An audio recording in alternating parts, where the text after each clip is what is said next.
Hi, I'm Michael, and this is California. And on Tuesday, President Trump had said that there would be no new stimulus package negotiations before the next election, which, by the way, is less than 1 month away. Apparently, he realized the financial and political backlash of his statement as markets took a hit and Democrats took advantage of this slip-up. So yesterday, in an attempt to gain back some of what was lost, he came out with another statement about his willingness to sign on for targeted stimulus measures that would help specific failing industries and, of course, include stimulus checks. So today, we are talking about the president's stimulus package strategy, his continuing support for stimulus checks, and what is the potential fate of the next stimulus package.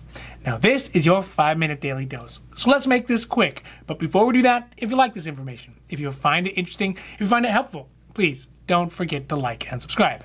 That way you can get an update when our newest and most informative videos become available. On Tuesday, the president had said that he is no longer willing to negotiate for the next round of stimulus packages until after the election. This was undoubtedly a bad move, regardless if it's true or if it's not. In this case, it seems like the president is using a checkers strategy in a game of 3D political chess. But in the short term, in the immediate future, it is a useful strategy for the president to take away any bargaining power that Democrats have and force them to discuss the much less expensive and much more politically palatable solution for his Republican Senate counterparts. These smaller stimulus packages would be a sector-specific or designed around smaller stimulus benefits rather than an all-encompassing $2 trillion solution. The reality of the situation is, though, given the current amount of time before the next election, even in the best of situations, it would be difficult to get a comprehensive stimulus package that both sides can agree on, hammered out and signed before the next election. Let alone the fact that Democrats, seeing the increasing possibility of a Biden presidency, would be better suited to wait out the elections and make moves once the final outcome is known. If Biden wins, Democrats will have carte blanche and will be able to get a much larger bill passed, and if he loses, then they really won't be much worse off for waiting. Of course, this politicking is all at the cost of Americans who desperately need the additional financial help right now. Undoubtedly, we're realizing that more than ever, time really is equal to money, and waiting is going to cost us all big.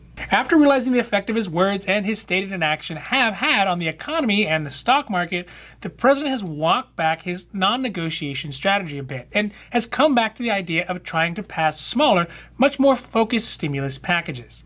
This could be bills that provide specific support to industries like airlines and small businesses, or stimulus packages that mainly focus on another round of stimulus checks.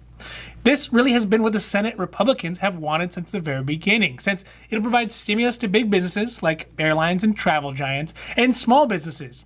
It'll also solve the desire that Trump has to send out another round of stimulus checks with his name attached to them.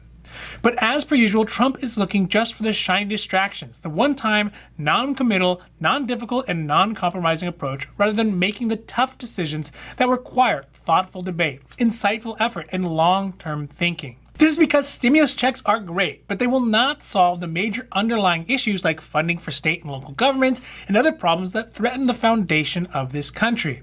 But they are expensive and they're not glamorous. And of course, at this point, given the way things are going, I think we would all just settle in the meantime for another round of stimulus checks and maybe some more extended unemployment. So with the election looming around the corner, the question becomes, one, who's going to win? And two, how will that affect the flat trajectory of the current stimulus negotiations? The quick and the dirty is that if Trump wins, it would mean that Americans would start getting stimulus support quickly, probably actually faster than President Biden, but it would likely be less.